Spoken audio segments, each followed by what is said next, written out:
Bismillahirrahmanirrahim. Assalamualaikum warahmatullahi wabarakatuh. Innal hamdalillah nahmaduhu wa nasta'inuhu wa nastaghfiruh wa natubu ilaih wa usalli wa usallim ala nabiyyina Muhammad wa ala alihi wa sahbihi wa man tabi'ahum bi ihsanin ila yaumiddin. Amma ba'd. Anak-anakku yang saleh, sebelum kita memulai pelajaran seperti biasa, marilah kita berdoa kepada Allah Subhanahu wa taala agar ilmu yang kita dapat diberkahi oleh Allah Subhanahu wa taala. Rabbi zidni ilman warzuqni fahman.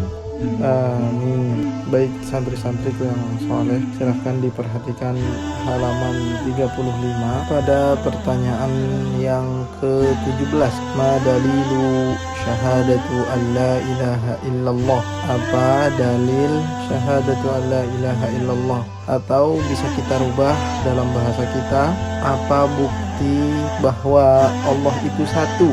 Ketika seseorang bertanya kepada kita, apa tandanya? Maka kita sebagai orang Islam menjawab bahwa dalam agama kita ada yang dinamakan kitab suci Al-Quran, yang mana di dalamnya tidak ada bantahan sama sekali. Dan di Al-Quran lah semua ketetapan yang Allah tetapkan dari mulai terciptanya makhluk sampai dihancurkannya kembali pada hari akhir. Dan di sanalah jawaban kita. Disebutkan dalam kitab ini bahwasanya Allah berfirman dalam surat Ali Imran ayat 18, Syahidallahu annahu la ilaha illa huwa wal malaikatu wa ulul ilmi qa'iman bil qist.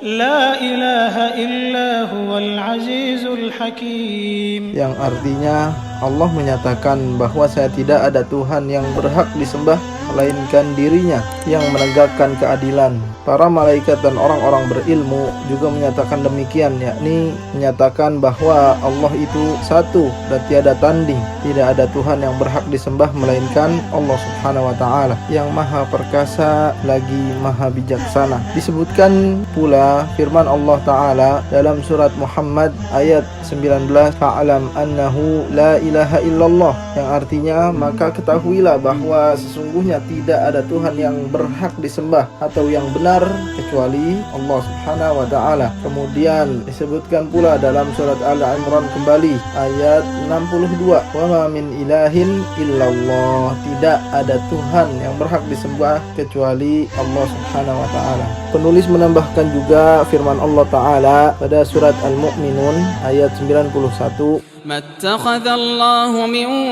waladin wa ma kana ma'ahu min ilah, yang artinya Allah sekali-kali tidak mempunyai anak dan sekali-kali tidak ada Tuhan yang berhak atau yang lain kecuali dirinya. Di sini ada dua hal yang pasti yang harus diyakini oleh seorang muslim, bahwasanya Allah dalam ayat ini menyatakan bahwa dirinya tidaklah mempunyai anak atau Allah tidak beranak, ya, seperti makhluk hidup yang lain, atau seperti dalam agama Nasrani disebut Trinitas, ada Tuhan Ayah, Tuhan Ibu, dan Tuhan Anak. Akan tetapi Allah menyatakan dalam ayat ini maka Allah tidaklah mempunyai anak atau menghasilkan anak. Dan yang kedua adalah tidak ada Tuhan yang berhak disembah atau tidak ada Tuhan selain Allah Azza wa Jalla. Kemudian pada ayat yang terakhir dalam pertanyaan ini, surat Al-Isra ayat 42, قل لو كان معه